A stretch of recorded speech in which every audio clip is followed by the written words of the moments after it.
Suite et fin du 64 minutes sur TV5 Monde, la chaîne francophone mondiale. Dans un instant, retour sur l'essentiel de l'émission. Mais d'abord un point sur les titres de l'actualité ce samedi. Mehdi Nemmouche, le tueur présumé du musée juif de Bruxelles en mai dernier, a été pendant plusieurs mois en Syrie le gardien de 4 ex-otages français. Des révélations faites aujourd'hui par le journaliste Nicolas Hénin, l'un de ces ex-otages. Des accusations précises sur les violences qu'il a subies. Oui, Mehdi Nemmouche m'a maltraité, moi-même. Je n'ai pas connaissance d'autres otages occidentaux qui l'auraient maltraité. En revanche, j'ai pu l'entendre torturer des prisonniers syriens dans cet établissement dans lequel nous nous trouvions. Après m'avoir cassé la figure, il est venu me montrer ses gants et il était très fier en me disant « T'as vu ces gants de moto, je les ai achetés rien que pour toi, rien que pour te casser la figure, est-ce qu'ils t'ont plu ?» Le président ukrainien Porochenko et le président russe Poutine se sont parlé au téléphone cet après-midi. Ils estiment que le cessez-le-feu signé vendredi est globalement respecté. Reste à transformer ce cessez-le-feu en accord politique pour une paix durable en Ukraine. Conséquence du sommet de l'OTAN au Pays de Galles, le président Obama a annoncé la mise en place d'une coalition internationale pour aider l'Irak à vaincre définitivement les djihadistes de l'État islamique. La France apportera son soutien à cette coalition.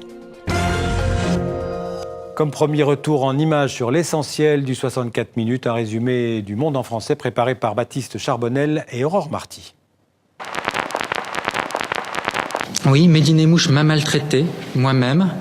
Après m'avoir cassé la figure, il est venu me montrer ses gants et il était très fier en me disant « T'as vu ces gants de moto, je les ai achetés rien que pour toi, rien que pour te casser la figure, est-ce qu'ils t'ont plu ?»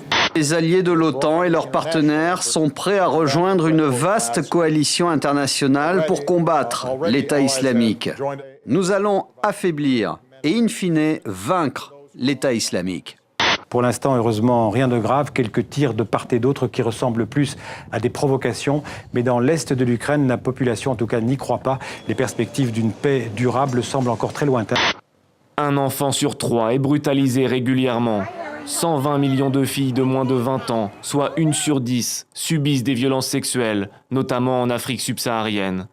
Notre coup de griffe de la semaine pour cette terrible campagne de dénigrement dans les médias ou sur les réseaux sociaux dont est victime la première femme ministre de l'Éducation en France, Najat Vallaud-Belkacem. Et les ennuis ne s'arrêtent pas là.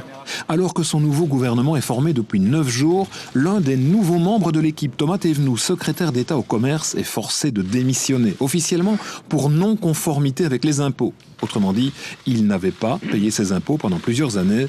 Quand la Grèce éprouve des problèmes, à la limite elle ne représente que 2% du produit intérieur européen. Si la France continue à aller comme ça de Caraïbes dans Silla, ça peut poser un réel problème pour l'ensemble de l'Europe. Votre dernier livre, Sois sage, c'est la guerre. C'est une phrase que vous a dit votre père en 1940. Enfin, personnellement, je suis très attaché à la formule de Cicéron qui dit « Qu'est-ce que l'histoire ? Qu'est-ce que l'historien ? Il ne doit rien refuser d'entendre. »